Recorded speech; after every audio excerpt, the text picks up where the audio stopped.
देखिए ये heat stroke room है। हीट स्ट्रोक का मतलब जैसे आपने बताया कि पेशेंट है उसका बॉडी का तापमान है वो बहुत ज़्यादा हो गया है, यानी 107 एक से लेके 110 फ़ारेनहाइट तक हो गया है, पहली चीज़। और दूसरा, वो हीट स्ट्रोक तब कब कहते हैं, जब वो गफलत में चला गया है या बेहोश हो गया है।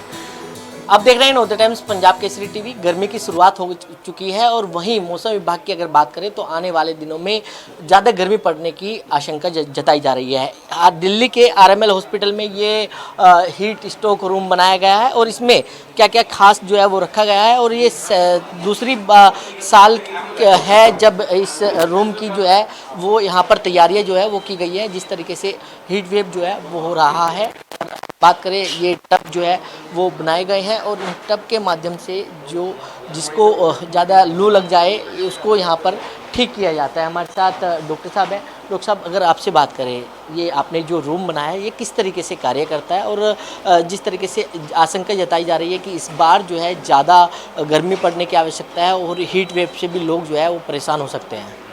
देखिए ये हीट स्ट्रोक रूम है।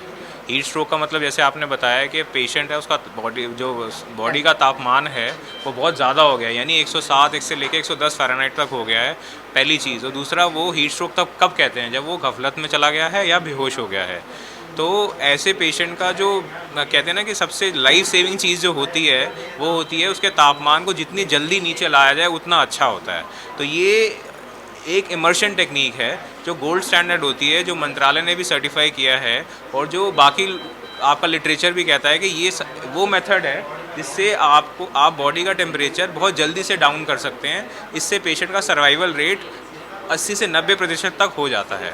तो ये आपकी इमर्शन टब्स हैं, इनकी कैपेसिटी है लगभग 200 से 250 लीटर और ये ऐसी पाइपलाइन से अटैच्ड है जिससे ये 200 से 250 लीटर पानी 1 से 1.5 मिनट में भर जाएगा। अब इस 200 से 250 लीटर पानी भरने के बाद इस टब का टेम्परेचर हम अचीव करना चाहते हैं 1 से 5 डिग्री सेल्सियस। उसको हम कैसे अचीव करते हैं? 50 किलो आइस डालकर। और 50 किलो आइस हम कहाँ से लाएंगे? यहाँ से लाएंगे। ये है आइस मेकिंग रेफ्रिजरेटर। ये लगभग 250 से 300 किलो आइस बना देता है। तो इससे हम 50 किलो आइस लगभग नाप के पानी भर के इसमें डाल देते हैं। उसके बाद जब हमारा मरीज़ आता है हम मरीज़ को इसमें इमर्स कर देते हैं। जब हम मरीज़ को इसमें इमर्स करते हैं तो मरीज़ के सारे वाइटल्स भी हम मॉनिटर से नाप रहे होते हैं, खासकर उसका टेम्परेचर। और इसमें सरफेस टेम्परेचर नहीं नापते, हम इसमें कोर टेम्परेचर नापते हैं, यानी बॉडी के अंदर का टेम्परेचर। वो इसमें सारी सुविधा है। जब मरीज़ का तापमान 102 या 101 डिग्री फ़ारेनहाइट तक आ जाता है फिर हम उसको टब से निकाल के, या अगर मरीज़ को होश आ गया तो उसको वार्ड भेज देंगे, नहीं तो आईसीयू भेज देते हैं। लेकिन इस पूरे प्रोसीजर में ज़्यादा समय नहीं लगेगा 15 क्योंकि से 20 मिनट सर। टारगेट यही है कि हम वो रैपिड कूलिंग की डेफिनेशन अगर आप किताबें भी पढ़ेंगे वो कहते हैं कि 15 से 20 मिनट में पेशेंट का टेम्परेचर नीचे आ जाना चाहिए। और ये टेक्निक वैसे ही डिज़ाइंड है। अगर कोई मरीज़ हमारे पास आता है जिसका तापमान 110 डिग्री फ़ारेनहाइट तक है, ये अगर टेक्निक यूज़ करके उसके तापमान को 20 मिनट में 101 या 102 डिग्री फ़ारेनहाइट तक लाया जा सकता है। वहीं अगर बात करें लोगों को क्या कहेंगे, क्योंकि जिस तरीके से ज़्यादा गर्मी पड़ने की आशंका जताई जा रही है, एडवाइस के लिए क्या कहेंगे? सर एडवाइस तो ये है, हीट स्ट्रोक से बचना उसके इलाज से बहुत ज़्यादा बेहतर है। तो बचाव कैसे कर सकें? हीट स्ट्रोक आप देखेंगे जो दिन में जो 12 बजे से लेकर 4 बजे तक सबसे ज़्यादा तापमान है, तो अवॉइड करें कि बाहर ना निकले।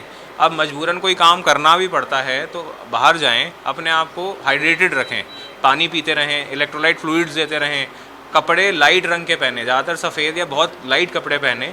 और अगर आप कुछ एक्सर्शन कर भी रहे हैं बाहर तो बीच बीच में ब्रेक ज़रूर लें, लगातार अपनी बॉडी को एक्सर्ट ना करें। वहीं अगर बात करें पिछले साल की तुलना में किस तरीके का आपका अगर बात करें आंकड़ा रहा है, कितने लोग भर्ती हुए हैं, कितने लोगों की मौत हुई है?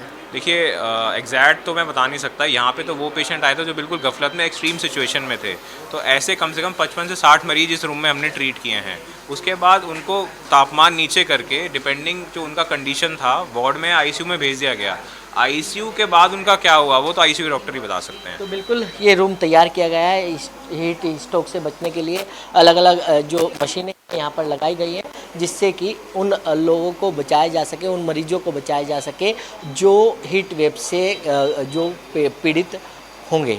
दिल्ली से कमल कुमार कंसल, नवोदय टाइम्स पंजाब केसरी टीवी। हमसे जुड़े रहने के लिए हमारे YouTube चैनल को सब्सक्राइब करें और नई वीडियो की नोटिफिकेशन के लिए बेल आइकॉन को दबाएं।